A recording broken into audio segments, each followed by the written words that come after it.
UKTV or watch anytime on demand. Is that your dog? It's the neighbour's dog. Will my insurance cover this? Budget Direct would have provided you with temporary accommodation for up to a year while they repaired it. Budget Direct. Insurance solved. I was just watching the new Tricks show, English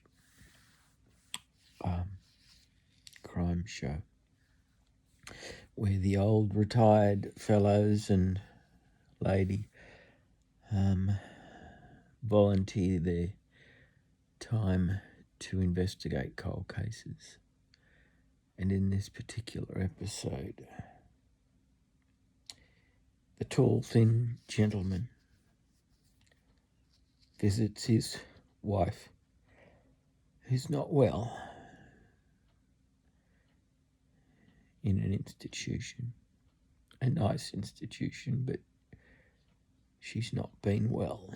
She tried to kill him and she tried to kill her daughter, and she's still a lovely lady.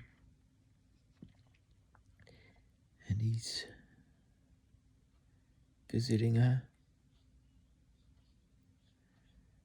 still loving her,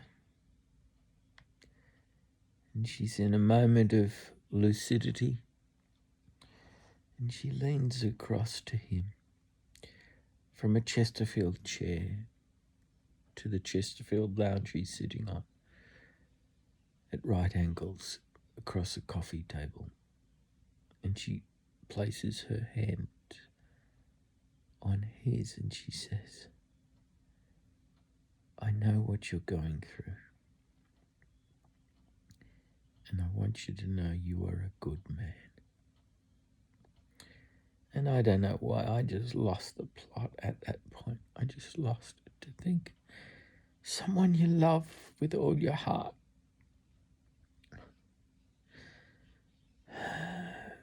could lose their mind or have some mental issues all of a sudden in their life and go a bit off the plot, off the reservation.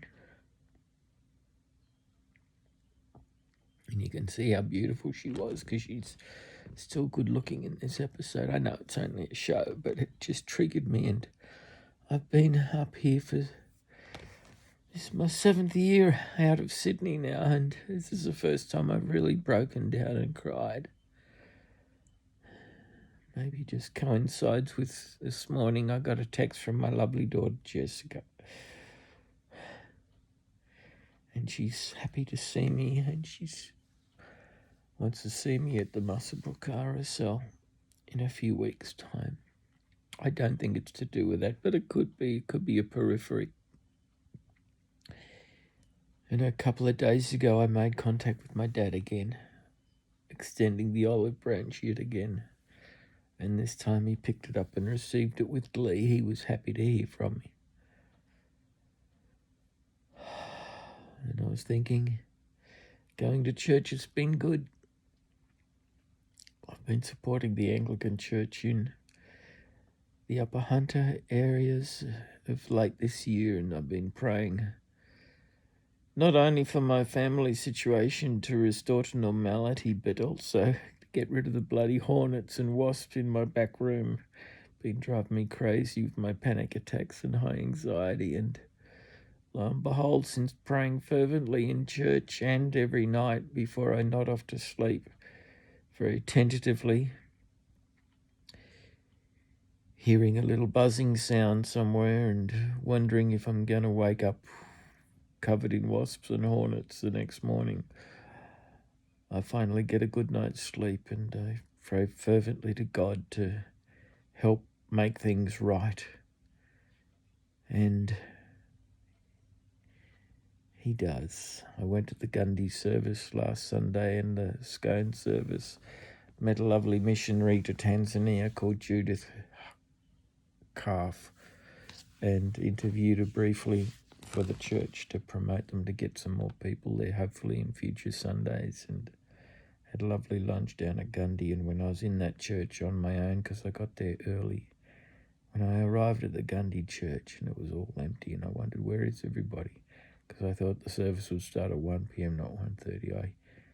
I used the time in that church, in the quiet, in the peaceful quiet of the church, gorgeous little church in Gundy. I prayed fervently to my God, my Lord God Almighty, for the fucking wasps and hornets to make their way somewhere else, leave me in peace and bring my family together once more. And lo and behold, my daughter makes contact with me 2 days later, for it's Tuesday today, and things are looking good. Maybe that's what triggered me. But that lovely man in this episode, I do love this tall man. He's not the best looking chap, but he was good looking in his day, no doubt. I like the way he dresses. And Minder's in it as well. Waterman, what's his name? Oh, I've forgotten his first name, but he was in Minder. He's in the same show, but this particular tall, slim man reminds me of myself, perhaps how I'll be when I get a little bit older. And he found this nice lady who he's working with professionally as a scientist called Fiona, and he's smitten with her. His relationship with his wife, by the way, is separation. And I'm sure his wife would not object in any way, shape or form if he started dating again. But this Fiona scientist, lovely, lovely lady. It was a bit heavy for him to lay it all on her, but he didn't know how to break the ice that he liked her, and he wanted to ask her out. And she said she doesn't date police and she doesn't date married men, and she knew he had a daughter and she thought he was still married, but he shared with her that he's separated, and he just blurted it out, as I think I would blurt it out too, being nervous. He told her the truth, the absolute 100% truth, that his wife had lost the plot and was in an institution, and she tried to kill her daughter and she tried to kill him too. And then he turned away because he realised he said too much, and he walked away briskly, and she didn't pursue him, but a seed had been planted in her mind. Perhaps she'll go out with him in a future episode, who knows.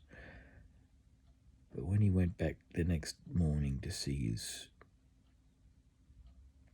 his wife in the institution, when they held hands, you could tell that he still loves her. And I just lost the plot. When two people love each other and for whatever reason they can't go on, there's always one of them that is so very nice and kind that they want only happiness for their partner, and so they set them free.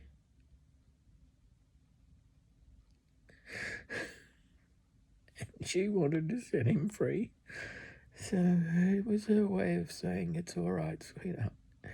I can tell you wanted to start dating, so you go and start dating. But you could tell he was torn and he really didn't want to. He didn't feel it was right. It was just a really, really good episode.